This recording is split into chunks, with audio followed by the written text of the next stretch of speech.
Greetings and welcome once again to John and Roman Solve the World's Problems. That is a lie for a couple of reasons. One, we never do. Two, John isn't here this week. He may be a hostage. He may have been abducted by aliens. No one really knows. So with me this week, I have our regular panel member, Stephen Ransom. Stephen, welcome to the show as always. Gentlemen. And we have a premier YouTuber tonight. This is the first YouTube appearance for Shield Wall of Dragons. And welcome. Hey, everybody. How's it going?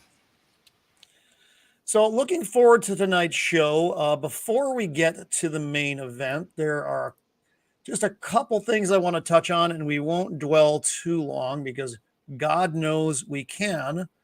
And my garage just opens. This is the danger of live video. Your Missus of the Empire almost tries to kill you. You know, you just can't pay for things like that on network. So yeah, live TV. We're going to apparently have to have that talk again. Honey, can you try not to kill me while I'm doing the stream? And maybe she will, maybe she won't. No one really knows. So I wanted to just touch on this real fast. Eric July, because I do like to talk about it because it is such an inspirational bit of pop culture that, you know, it's not the big two. So he's up to $3,476,000,000. And on YouTube, he has just gone over 500,000 subs. So congratulations, Eric July. That is well done, sir. Let's see. I was going to talk about She-Hulk a little bit, but I don't think I necessarily need to do that. There's some interesting things I saw about it.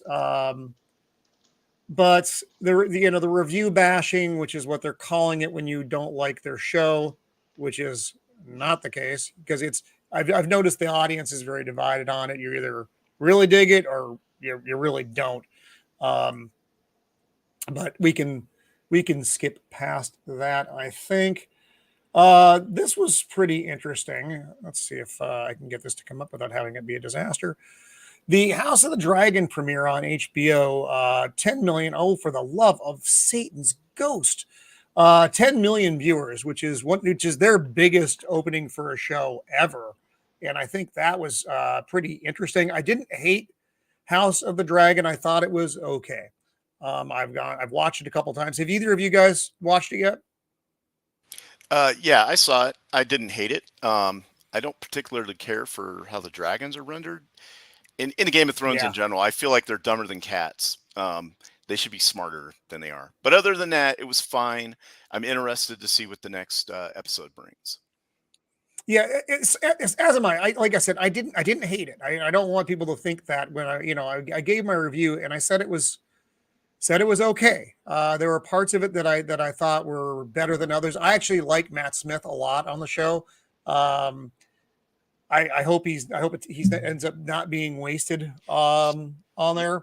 He was pretty amazing, and so was the Patty Considine, the King.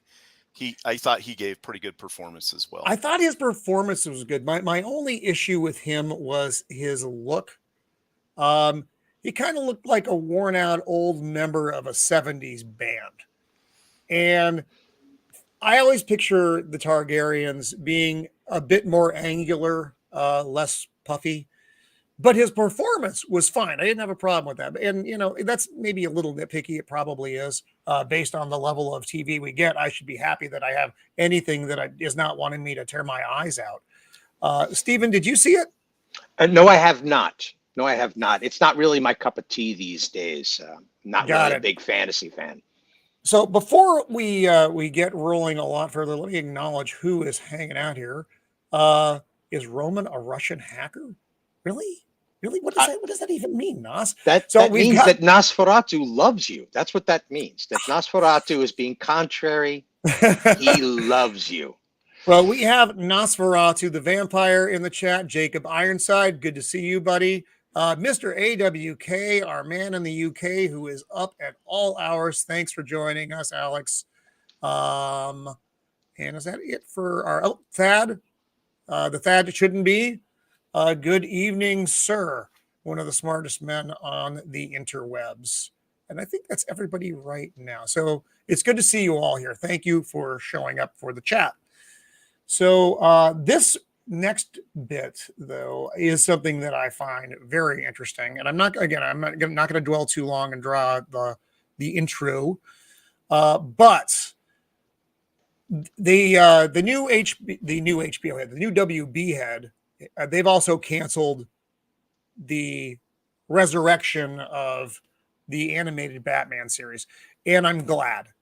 I love Batman as a character, but everything that we've gotten from the WB recently, I have not loved, and I'm really happy that Zaslav, I believe his name is, he's going through and he's cleaning house. You got the Batgirl and Supergirl cancellations, and I couldn't be happier. I still don't know if the Flash is going to go forward. And I think we talked about that a little bit, you know, the hedging your bet on just how much money do you end up wanting to lose. Yeah. It's, you know, they're already $200 million in the hole. Oh, hey, Flaccid. Good to see you here tonight there, pal. Again, it's $200 million in the hole. Do they want to keep digging that hole? So the more things that get canceled right now in the superhero realm, the happier I am, honestly. Just because don't make it worse. Give it a rest. Try again 10 years later. That probably won't be the case, but I'd like it to at least take a break for a little while. So what are your guys' thoughts on that?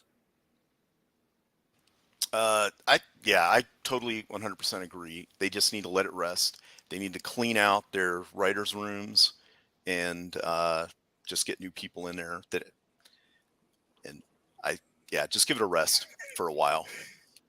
Let's see this. You know, I'm gonna. This is for Flaccid. This would be the. Thank you, Stephen, for making this. This would be the ball fan. For those of you who are curious. So this is the ball fan update. Because it's 104 degrees out here. The boys aren't happy. I'm not happy. No one's happy. Yeah, the air is just not moving around here in LA either. It's so stagnant dead as hell. But I think we're watching something really interesting happen with DC because they just went through a major sale, didn't they? Yes. Didn't they join a much larger series of umbrella organizations or incorporations? So I believe you are correct because they got dumped by someone and someone else, I think, absorbed them. And then they got the new CEO, and he's, like I said, he's going through with a machete and just hacking it, you know, pieces off of it. And I'm happy. I'm finding it very, very interesting to see what the deal is. Did they devalue themselves on purpose so that the sale would be cleaner? Oh, God. And that now they're chopping heads because these heads never should have been raised off the deck in the first place. No, you're 100% right on that. But you know, it's not just DC. You know, we're seeing a lot of the same not good stuff being produced by specifically Disney plus Marvel, and then Marvel proper, you know, which is still owned by Disney. So whether, you know, Disney plus or Disney whatever, none of the superhero franchises is doing well. Right. And they did. I mean, Thad, let me pull up the comments here. Brought up a good point. You know, giving a rest is meaningless if it's still the woke monster when it rises from its slumber. Yeah, if they don't pull their head out of their collective ass, then it's never going to get better. It's never going to come back. Oh, here it is. That of course knows all of these things. They went to Discovery as part of the sale. Right. Okay. So if anyone knew that, it was going to be Thad. Indeed. So anyway, so those, I had more topics, but I don't want to, like I said, we can dwell on all of the other for quite some time. So I'm Well, gonna.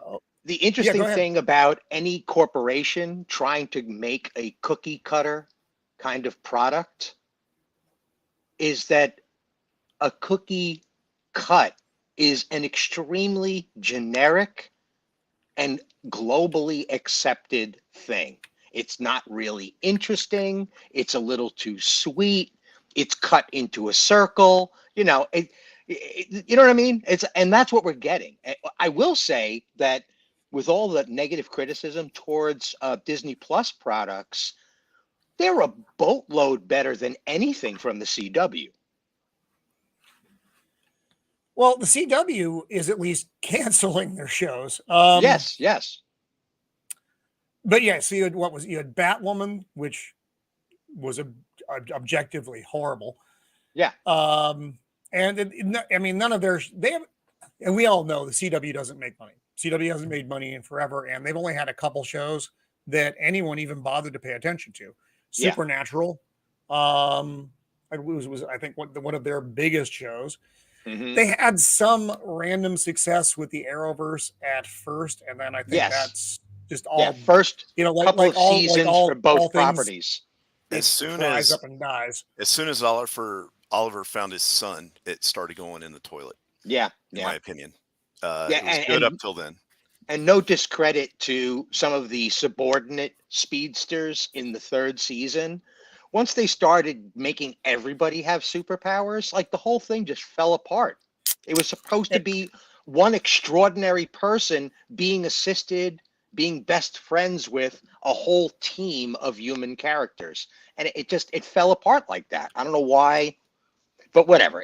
That's what I mean. It's the CW became UPN, those classic old TV stations that we used to have on, 9, 10, 11, 5, that sort of thing. And it was mediocre at the very best. And Saturday morning cartoon at the very best.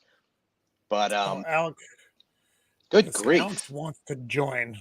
Give me a second here so I can. Yeah, take your time, man. So I can try desperately here. Just talk amongst yourselves for a second while I try not to screw this up and bring Alex on. But I'm probably going to screw this up. So when I drop off the stream completely, it's all yours. Yep, got it. Excellent. We have things to talk about anyway, don't we? Yeah, we do. But yeah, you're absolutely right with that. I don't know. It feels to me like they ran out of good story and wanted to add more stuff to it. Plus, it's right around that 2018, 2017, everything's got to be woke kind of time. Yeah. I think when they started integrating all these bad stories into the CW. Yeah, and there was a weird competition that started happening with the tripping and apparently falling of what they were doing with Agents of S.H.I.E.L.D., which was kind of like the CW Marvel counterpart to these shows, right? Because I was watching that quite religiously, and then it was like, what the hell am I watching anymore? Is this Friends with superpowers? Up Agents of S.H.I.E.L.D. Yeah, oh in my the God. same way that they did with the CW. What the problem was, one of the problems was, it was the TV writers and the movie writers clearly had not talked before the inception of Agents of S.H.I.E.L.D. Because the events happened the way they did in Captain America: Winter Soldier. Yeah, that basically deballed any point to the show. Hey, Zax, how are you, buddy? And so I'm going to try. I'm waiting for Alex. Check your Twitter. And if he shows up, we can bring him on. Right. So anyway, yeah. So enough said. I am glad that they're not going to pursue a lot of these properties, and hopefully they'll get a game plan together. Like, Christ Almighty, guys, just buy a friggin' whiteboard and work all this out. You've got so much great material, and you're really letting everybody down. It's not like the whole world isn't interested in these properties. Anywhere on the planet, people still want to see Batman, Superman, Aquaman, Wonder Woman. They're all very interesting characters, and they've never been properly done on screen. We've had alternate universe after alternate universe, and none of them. And I'm going to say this, the 1967 Batman series is the closest thing we have gotten to date with the original comic books. An unpopular opinion, I absolutely hate that show. That's not the point. Don't punch me. Don't punch me. No judgment passed. You watch a single one of those episodes and you read a 1965 Batman, 1966 Batman. They're like word for word, panel for panel, image for image, exactly what was going on in the books. And adding to the stream, our man in UK, Mr. AWK. Welcome to the show. Good evening, guys. Can you hear me loud and clearly? Yes, indeed. Yes, we can. Yep, got you. Loud and clear. All right, so let's get rolling with our main topic. So tonight's stream is called The Contrary View. Movies that everyone else loves, but we hate. So the idea here is opposite of what we did a couple weeks ago, where we had to defend a movie that everybody else dislikes. This week, we're looking at movies that everybody likes, but us, for whatever those reasons are. So, and we're just going to go around the panel. I'll do one, and then we'll just rotate around. Everybody will do one, and then we'll rotate back around, and we'll see where we end up when the clock strikes midnight. So, my first movie, and people love this movie. It's a much beloved American classic, but I hate it. I hate Top Gun. I hate so many parts of Top Gun. It's hard for me to actually even articulate how many parts of Top Gun I hate. The love story is dreadful.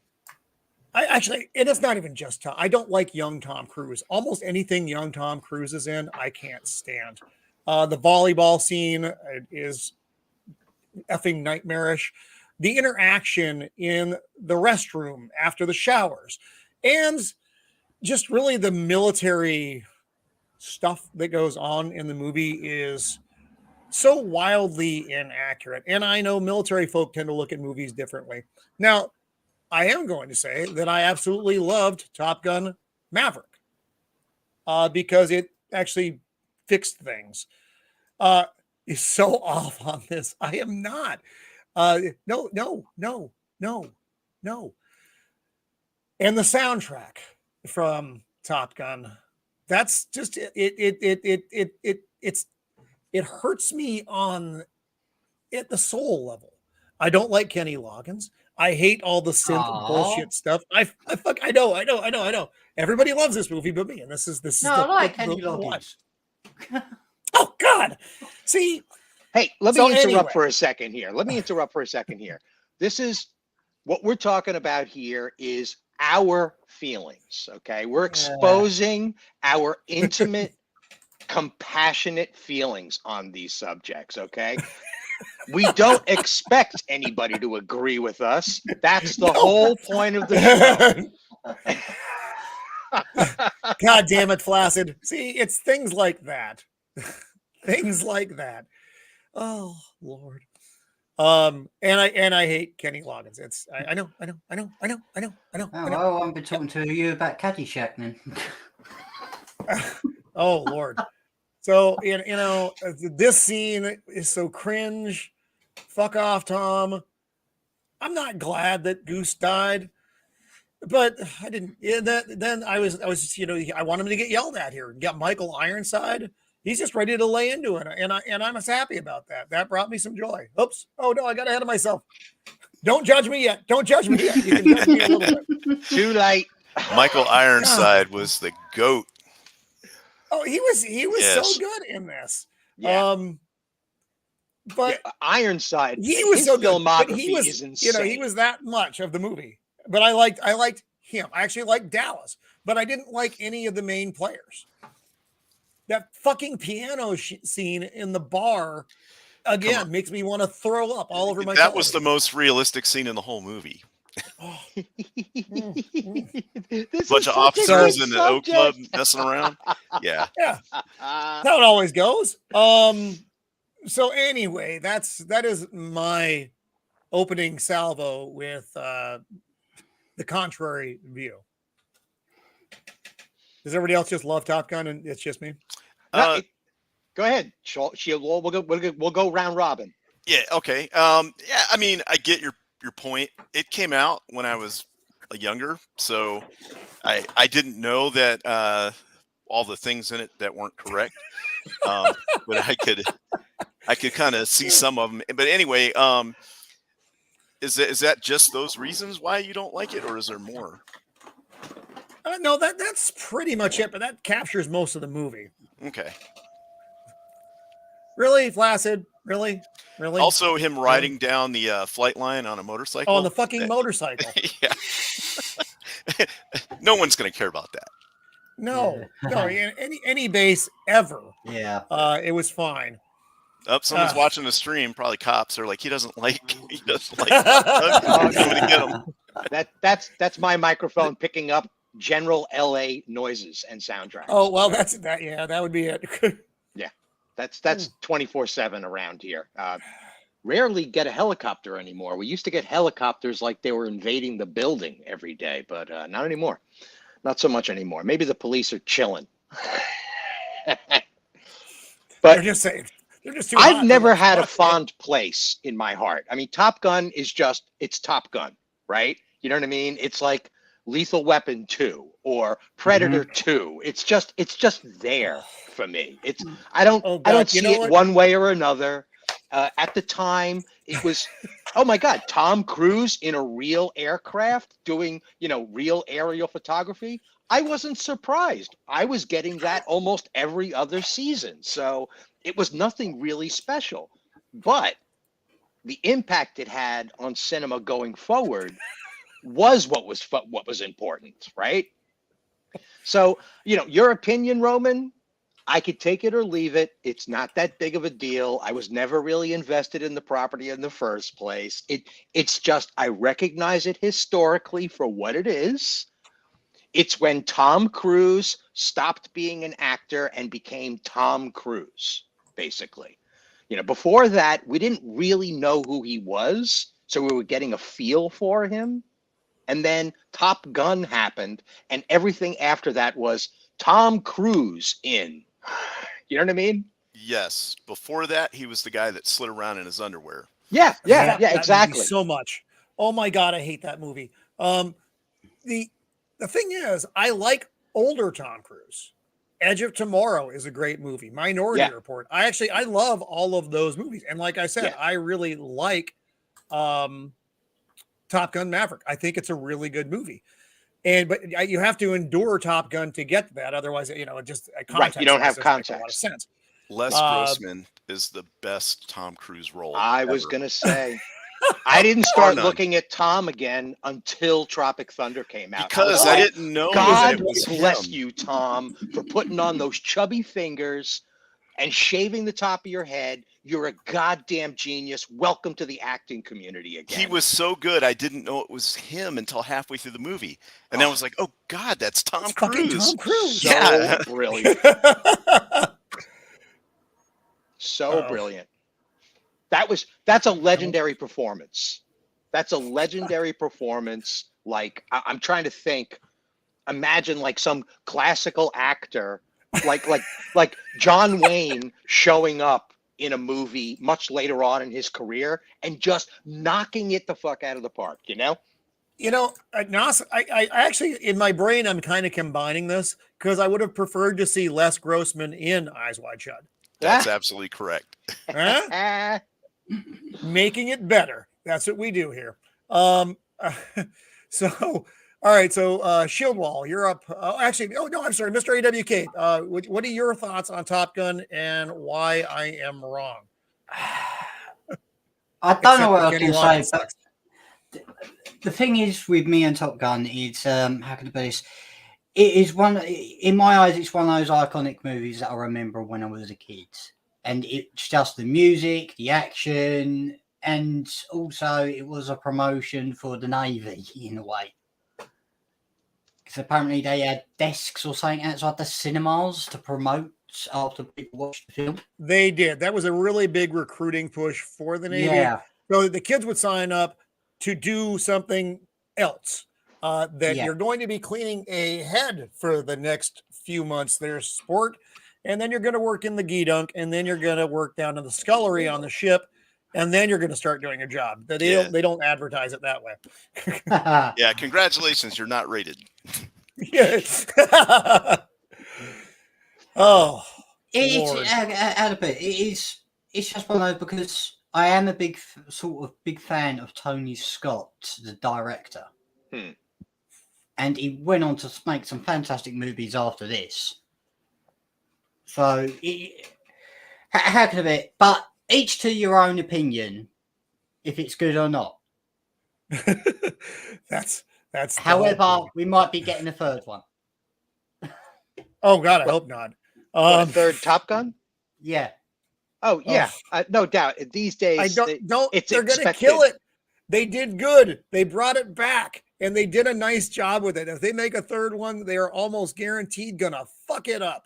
Oh, kill it is not the thing. I don't think that they're capable of such a precise sniping routine. They're going to murder it, like bloody with a bat, like they don't know how to hurt somebody. God, it'll take hours and months and years and decades and seasons, and they will just drag the property down the highway until it stops flinching. And then they'll do one more after that and blame it on us. Well, for example, I liked Ghostbusters Afterlife. I know it wasn't like it wasn't an amazing movie, but I enjoyed it.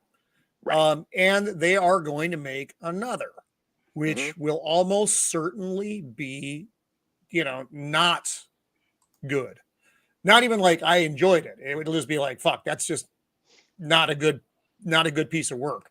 It's a money grab because you thought you were coming back, and they don't do that well anymore. Maybe I'll be wrong. I'd be happy to be wrong, but I don't think I will be. Well, Hollywood can't seem to get the characters and actors we want to see actually together in an actual scene together doing stuff that we want them to see them doing. They can't do it anymore. I don't know why. It's just and they're home runs, they're slam dunks.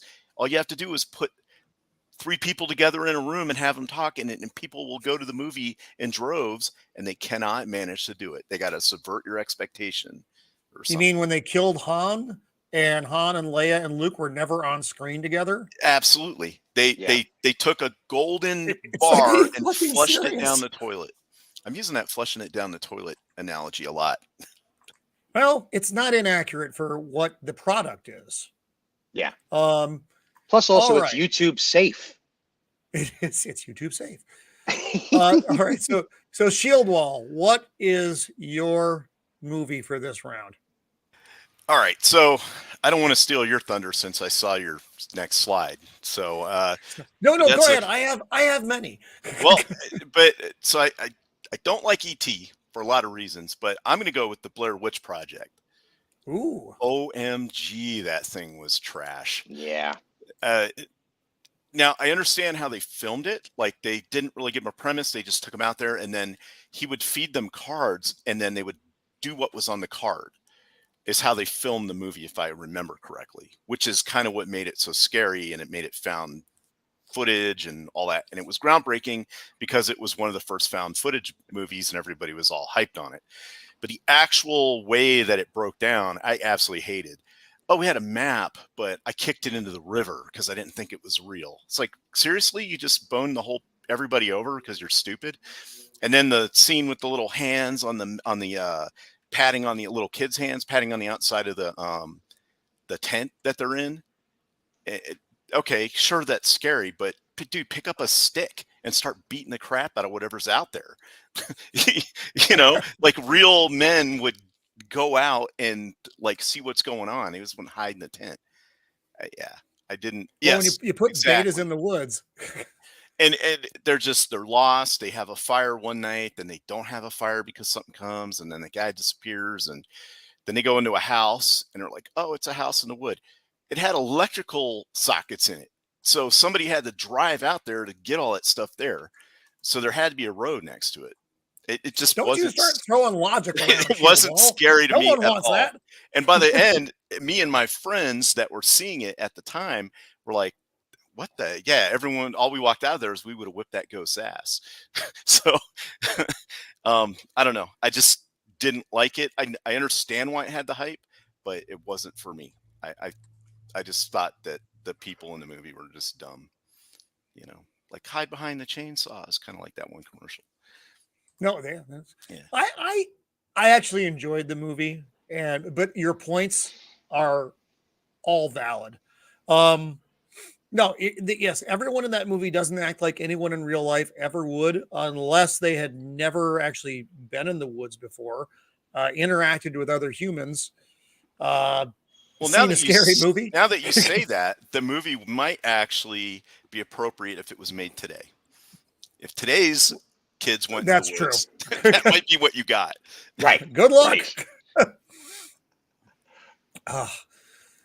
So let's see. So that's kind of my bit. Stephen, what's your thoughts on Blair Witch? It's really crazy because, and I don't know what the ages are. I'm assuming that the four of us are plus or minus 5 or 6 years each other's contemporaries. Like Roman and I are the same age, right? We're mid 50s or so. I remember seeing the underground press. Like I saw photocopied flyers for the initial release of this thing before Hollywood even recognized it as a property. Like handwritten kind of things, like posted up on, because I was living in LA when this all went down. So there was this vague feeling that it might be real, and that's what they were hyping it on, right? So right, it became a phenomenon overnight. I mean, I remember people coming out of the theater with like Blair Witch statuettes in their hands that were made out of twigs that were sewn together. Fucking like weirdos, man. It was it was like it was real. It really happened. Yeah. And then Hollywood got their hands on it, and we got the re-release or the international release, and it became everything that we're watching today. I mean, we were wrestling with Survivor and reality TV when this thing happened. And then we got reality cinema for like a whole decade. Like, how many of those ghost movies did we have to suffer through? And still are, honestly. Yeah. So it became like a whole thing onto itself. The movie, like, I don't even see it it's not even on my radar anymore because the type of filmmaking transcended the existence of the Blair Witch. It became a technique of cheaply introducing a topic, and they didn't have to worry about special effects. You just smear the image by moving the camera really fast, and you didn't even need a plot because a plot interfered with like the vibe of it being genuine found footage. And I'm like, as an actor and an amateur screenwriter, everybody around me was like, this is going to destroy Hollywood. Like everybody I knew, my entire peer group at the time was like, this is a disaster for actors. Well, the actual movie itself, if you look at it today, it just looks like a really good episode of Ghost Hunters. Yep. Oh, God. Yeah. Or any one of these creepy pasta or creepy crime YouTube channels. They're doing the same thing. It's the same thing. Let's get some kids, give them a shaky cam, throw them somewhere. Yeah. And you know what? Congratulations. You've got a movie. More power to them. That it's going to inspire a whole generation. But like, as far as cinema is concerned, I mean, Christ almighty, I grew up with Lawrence of Arabia. I grew up with Ben-Hur. I grew up with Planet of the Apes. I mean, I could name off a dozen films that were so epic that they've become legendary properties to the industry. And to have this become popular was like watching a clown act become politics. And then it actually happened. Yeah, well, that's just like your opinion, man. But it did. Perfect clip. Perfect clip. Oh, Lord. All right, Mr. AWK. Alex, what are your thoughts on the much maligned Blair Witch Project? I've never seen it. I've never cared much about it, and I And don't you want to know. are probably a better man for it. Oh, God. Not Nosferatu. Zach Baggins. If any of you have seen his show with his pointy hair and his giant baggy pants, he is my least favorite of that genre. Wonky and weird as it was. Wait, sorry. I thought you were talking about the guy from Ancient Aliens with the hair. But that's a different guy. Yeah, that's another guy. dude. That guy's actually a little cool though. Mm. Yeah. Zach Baggins is not cool. Yeah, AWK and I and Colin P were talking about this kind of stuff where it's like the History Channel. Really? This is the History Channel. Why are you showing us speculative, conspiratorial, ancient alien videos? I mean, what am I watching? You don't have to research it. You don't have to have any citations. Right. You don't have to pay anybody anything other than, just get some guy with wild hair to talk about it. And it sucks in the audience that likes reality TV and Maury Povich and, Judge Judy and all that, basically. Yep. Yeah. Who would have ever thought that something like Judge Judy would actually even be a thing? But we experienced that too. It's amazing. It speaks to the shrinking mind of the consumer. Right. Yeah, and now they look at us like we're crazy because we remember television shows that were actually written as opposed to, right. reality TV live performance. Well, we don't need a script. I can remember when the BBC was actually good. Right? Well, Yeah. BBC, so we have BritBox, Mr. AWK, you're our current panel expert. You guys make an awful lot of crime dramas in small towns. Oh, yes. It's like a thing. Oh, yes. There's one program over here called Midsummer Murders, and you're thinking, how many bloody times do these people get murdered, and they don't realize until the end of the show? That's got like 21, 22 seasons. It's been a very long time. I'm surprised the whole population of Midsummer hasn't been wiped out because I don't know how many could possibly be left. Yeah. But there are just a ton of crime dramas though. I enjoy crime dramas, but there's only so many of them I can consume because they all start kind of being the same show after a while, Yeah. The crime dramas I prefer. Well, the two shows really, which was like crime dramas, was one The Sweeney, which was from the 70s, and Life on Mars going into Ashes to Ashes. That's the crime dramas I preferred. Yeah, the BBC used to be like an oasis for me from crap American TV. Mm-hmm. And it's just, I don't know if they've cross-pollinated or what. Yeah. Well, they've got their checklist that they have to go by. I've got a popular movie. I don't know if it's popular. It's probably popular with The Winning, but it was also a TV series. But I'll bring that up soon anyway. All right, so which is BBC related.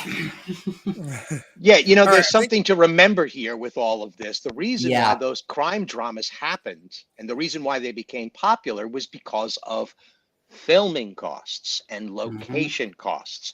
A production company could come in and buy a whole town, or at least invest in a whole town, and then that town becomes a movie studio. Yep. And that's, I think Thad is saying something very similar here. They're inexpensive to make. No special effects. I mean, costumes are no big deal. Right. And Yeah. boom, boom, boom. Yeah, and Agatha Christie is still a very popular thing. Crime on paper is a very popular thing still. Even nonfiction criminal documentation is a huge publishing, like cash cow. It's just gigantic. Yeah, and there's always that famous line, the butler did it. That's all it is. The butler did it. Yeah. Sherlock Holmes is still a thing. Oh, yes. So, all right, Stephen, why don't we jump to you for your movie here? You want me to pull up your? I put in. Let's do Event Horizon. Oh, okay. Let me change it up then. Yeah, I dropped it in the private chat, but the private chat is now swollen with the actual chat, so it might have been hard to say. So, this movie, I'm gonna fight with you right at the bat. I love this movie. Go ahead, preamble. I liked it and all. Yeah, and so did Critical Drinker, which is one of the videos that I watched in preparation for this, along with a few other reviews. The problem that I have is that I went to go see a science fiction film. Oops. Okay, and this is not a science fiction film. This is Hellraiser in space. Okay, it never becomes a science fiction film.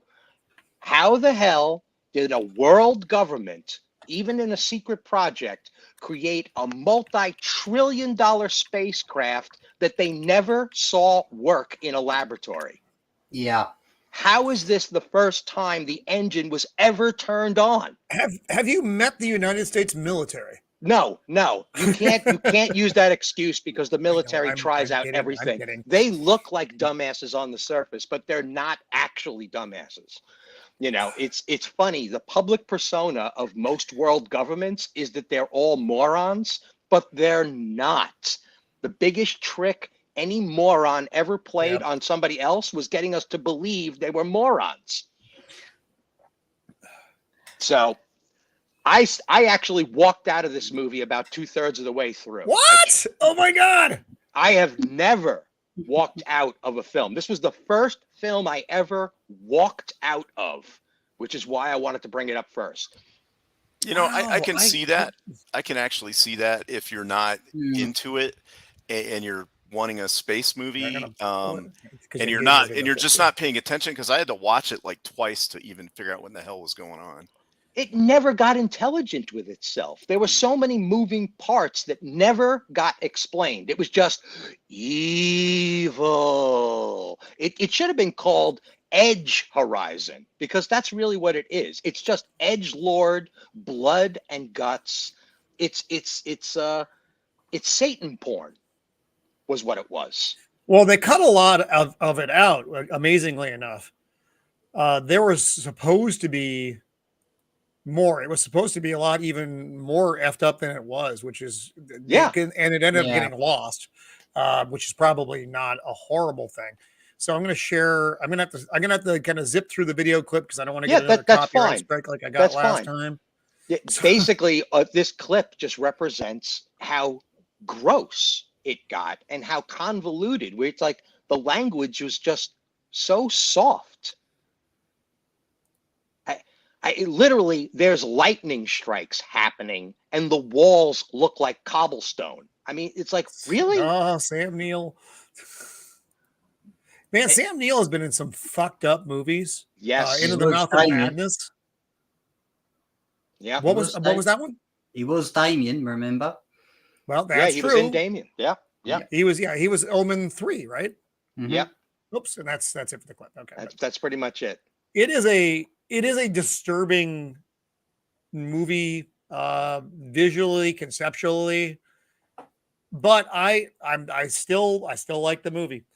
Don't get me wrong. I can get that it's a popcorn thing, but if it wasn't set in space, it wouldn't be interesting at all to me. At all.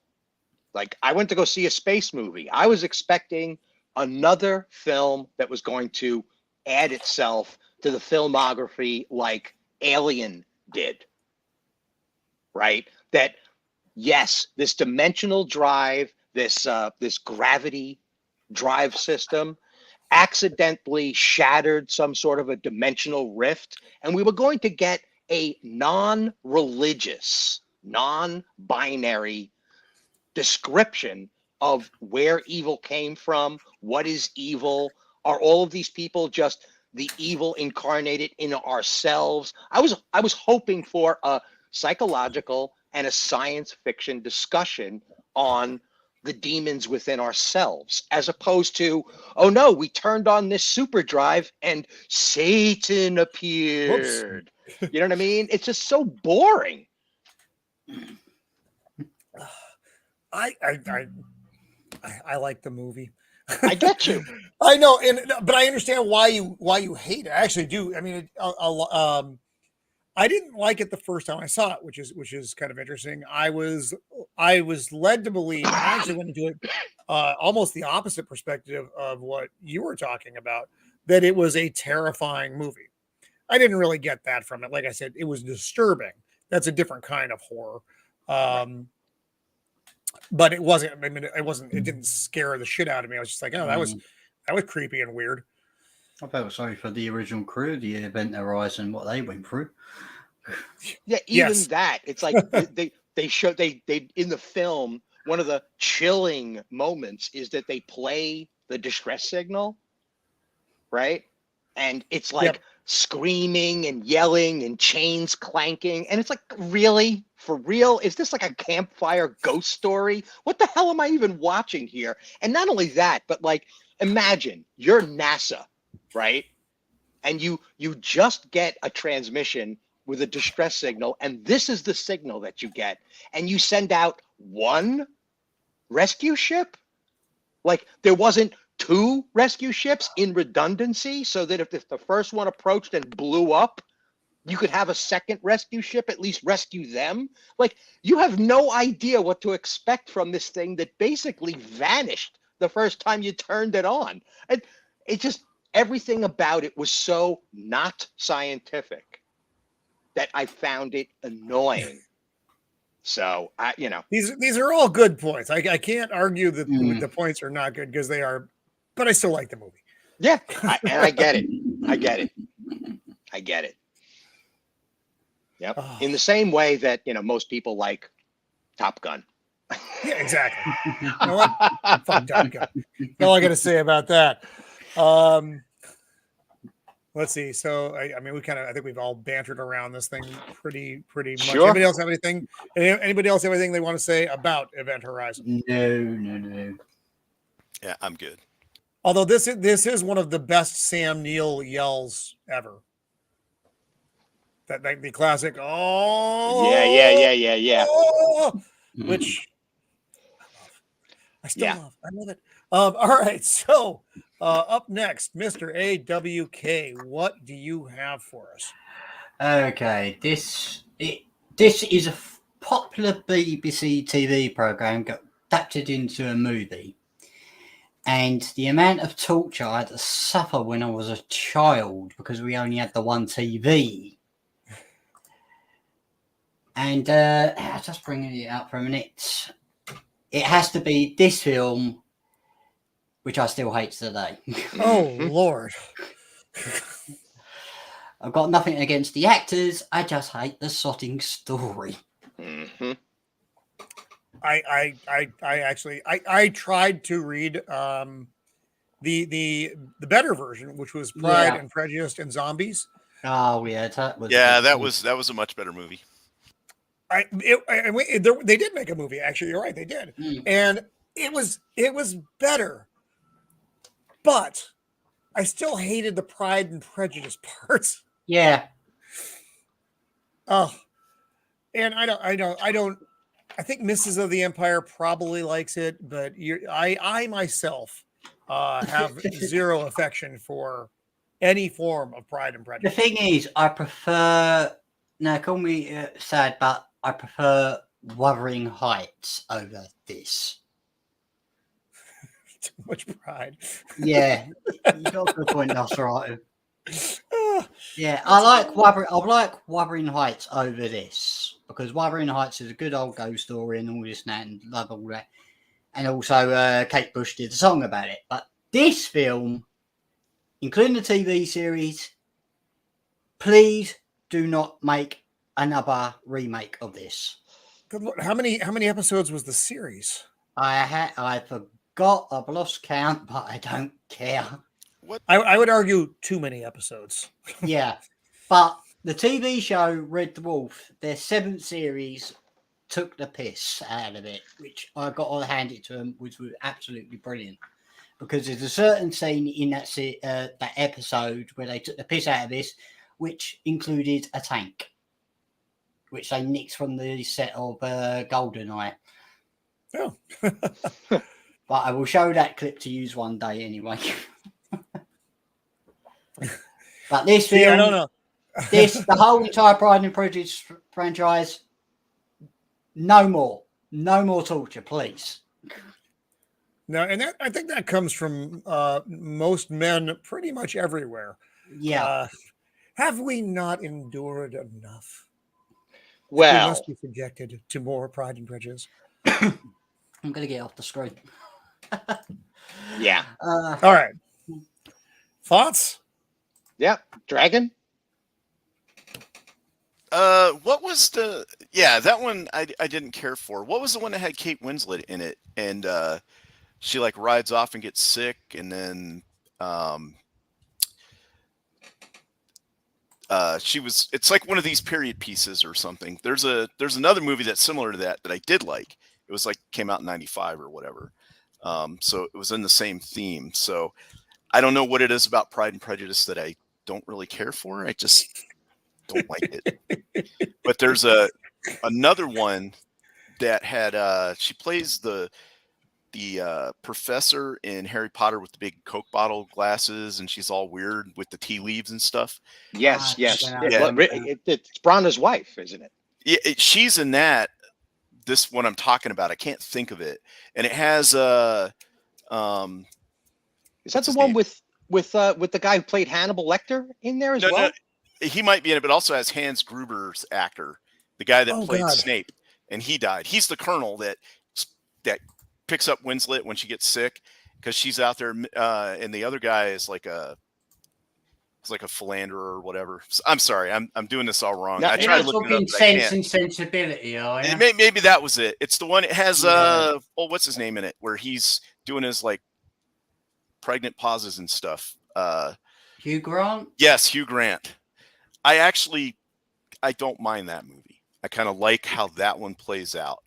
I have literally nothing to bring to the Yeah. table here. Yeah. Sorry, I'm just rambling now. Well, I'm just looking at the Wikipedia stuff on it, and it was directed by Ang Lee, and I'm thinking, what?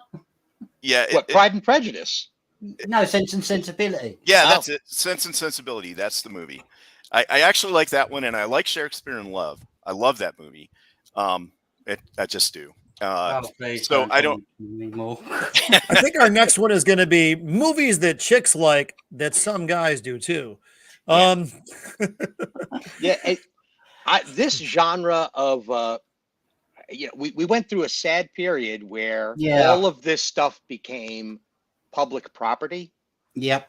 And that's when Hollywood started cranking these things out. Like, God, if you look at the rough time period, plus 5 years when this film came out, there's at least half a decade of like every year there was like 2 of them, either on cable or going into the cinema or something. And I get it. These are celebrated works. They were trying to bring them to cinema, but they didn't really drop the kind of money that needed to get dropped, or I don't know. There's not enough money in the world for me to sit through one of these. But the time traveler's wife is a almost a modern version of the same type of thing. Well, see, that's where, and that's where, because there's a lot of this, macho scoffing that goes on with these kinds of movies. Time Traveler's Wife, I didn't have a problem with. I actually bought as soon as it came out in physical media because it's literally a science fiction novel It wrapped around a is. romance, and it functions extremely well in its own tone. So I think it's perhaps the romance part. I don't prefer them. Um, as Mrs. of the Empire would probably tell you. Don't get It's me just started on Bridgerton. Don't get me started on that. what no, Bridget Jones's Diary? No, Yeah. Bridgerton, that show. Oh, I haven't heard of it. Don't watch it. Now, the But- Gilded Age was BBC. better done. Netflix, actually. Oh, Yes. okay. I don't have Netflix, so I have no idea what's on Netflix anymore, except for the things that they force upon everybody, like Stranger Things. Wow. Yeah. And Wow. Nosferatu makes a very interesting statement, and Yeah. it is one of the best movies ever that both men and women can enjoy. Is The Princess Bride, hands down. Yep. That I agree with. I don't know anybody who doesn't like that, but I'm sure they're out there. Much the way I don't like ET. I have a very interesting take on why that actually is. And this is a completely cinematic, crazy film school kind of intellectual take on the subject. Is the film that we are viewing, that we know as The Princess Bride, is coming out of the kid's head. Yeah. Grandpa is reading the story, but we're viewing Fred Savage's image of that story. That's why Andre the Giant is the Giant, because that character knows Andre from wrestling. It's literally, it's tongue in cheek because he's a kid, right? And that's why it's so legible on screen. Everything is completely palatable. Everything is completely legible. But never forget that this is a movie being read by a dude to a kid, a boy. And the boy is half interested, but his imagination is making the better of him, getting the better of him. So we wind up with this odd juxtaposition of slightly edgy and slightly cartoonish. And we have The Princess Bride. And that's why The Princess Bride is such a successful film, because it's... If you watch people nowadays with all these reaction channels that are out there, Yeah. if you watch people that are young, that have no way they saw it when it came out, never heard of it, and they watch it now, how invested they get within the first 5 or 10 minutes, just like the kid. It follows that pattern of people reacting to it while watching. And I've watched, because it interested me that people were interested in it, and I've watched different reaction channels with people from different ethnicities and backgrounds, and it is exactly the same as you're saying. They start out like, what's this? It kind of, and within 10 minutes they are totally sucked in. And by the time you get to the inconceivable stuff, that's how you know a movie is great, is if people are quoting it 40 years later and everybody knows what you're talking about who's seen it. I mean, I've watched reactions from like every demographic on the map, and internationally subdivided into those demographics as well. And it always finds its audience. It always does, every single time. It's amazing. It's an amazing thing. I used to get it mixed up with the film Kroll because I thought it was a similar plot, but they're both iconic in my eyes. What is the film? Kroll. Out? Kroll. It's a 80s movie. It's a guy who goes to rescue a princess from an evil horde. Oh, you're talking about Kroll. He's got the blade thing and he throws it. Yeah. And it's got the guy that can turn into a tiger. Yeah, that was a cool movie. Yeah. That was like one of those on HBO late at night type movies. Well, it came out in the theaters. I saw it in the theaters. Yeah, Kroll. Right around the same time, it was like trying to do that crossover between the Dungeons and Dragons popularity mixed with Star Wars, and that was it. That's probably the whole pitch meeting right there. And Conan had just come out, was a huge hit. Yeah, so trying to piggyback off of that. Yeah. And there was a time the Beastmaster and Gore and all those other ones. And we just had there was a ton. We had Dragon Slayer, which was an epic dragon movie. Yeah. That was a good movie. Yeah, solid because it was taking itself seriously. It was almost a period film, right? It didn't really make magic too magical, but there was a dragon in there, and he had to forge the blade, and there was like legit like problems that they had to deal with. It was a solid movie. It was a solid movie that believed itself. And the hero was this just regular dude. Yep. Yep. Nosferatu, and I absolutely can agree with this 9,000%. Fast and Furious, Oh yeah, that's extremely popular. I think it's dog shit. That's I'm glad they're ending that franchise now. I'm glad they're ending it. Yes. Yep. Brie Larson will put her foot in it. She'll lend a foot. She can't afford a hand. Oh God, I need a Brie Larson meme to bring up whenever those giant, horrible paws of hers. Oh Lord, I thought she was good in Scott Pilgrim versus the World. Yep. And then that was it. That was. Well, she wasn't in it for long, was she? No, she wasn't. But she was solid in that. And it's funny that role is counter to everything she's said since. Absolutely.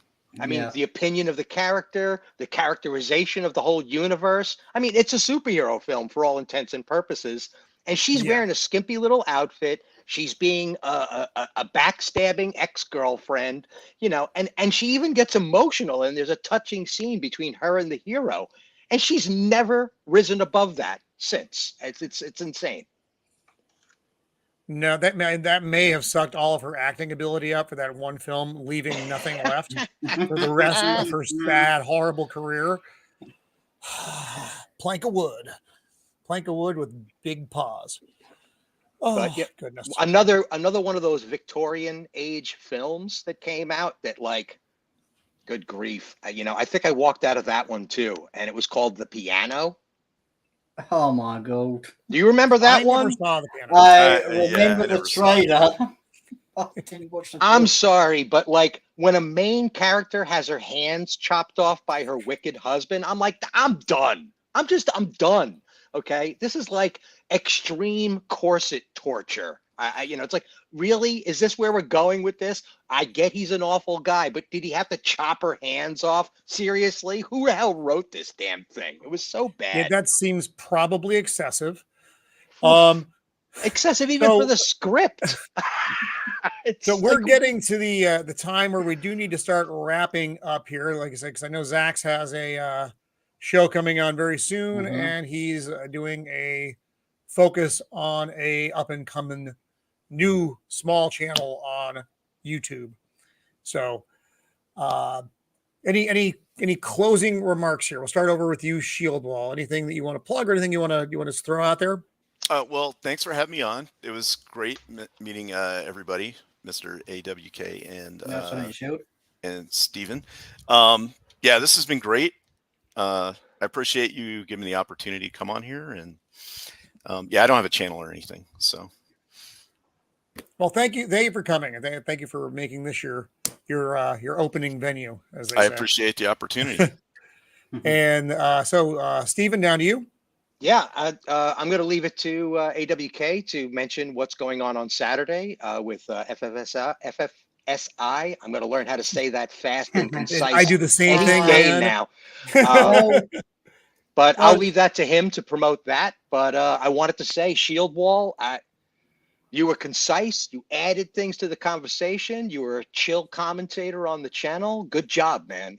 For your first time. And seriously, well done. Well done, sir. Thank you. I appreciate that. All right. But other than that. Okay, well, FFSI next week will be looking into the popular TV series Dragon Ball, but we will be looking into Dragon Ball Abridged, the comedy version of it, done by the great guys at Team 4-Star. You can find their YouTube channel if you type it in the search button. But Saturday, it's me, Roman, hopefully Steve will be joining PJ maybe for Let's Talk Geeky. I plan on it. So that's what we've got planned so far. But on September the 13th, which everyone will be looking forward to, is the discussion about Space 1999. That should And be Yeah, cool. boy, Awesome. that is going to be an excellent episode. I need to review it, and I'm hoping that in my brain it works out as well as it does in my memory as far as the actual the way the show works. So I'll have to see. Yeah. It's been And- probably 40 years since I've seen that show. You Yeah, only have to watch Roman, one Yeah, episode. you're in luck. There's so much of it for free on YouTube. So many Right, episodes yeah, that and so first many episode. collections of episodes are available on YouTube for free. So yeah. All right. Well, I think this is probably a topic we might be able to discuss again in the not too distant future because we only got to a movie and we have several of them, and it is a fun topic because we get some really good conversation out of it, and Sure. I think the chat probably enjoyed it as well. So I'd like to thank the chat for dropping by and having a really fun exchange with us. It's always good to see all of you out there. Shield Wall and Steven and Mr. AWK, thank you for being on the panel. This was a lot of fun. And Shield Wall, yeah, you were great, man. As your opener, this was awesome. So thank you for doing that with us. On that, we're going to wrap up. This has been John and Roman Solve the World's Problems. That is a lie. Closing out. Be kind.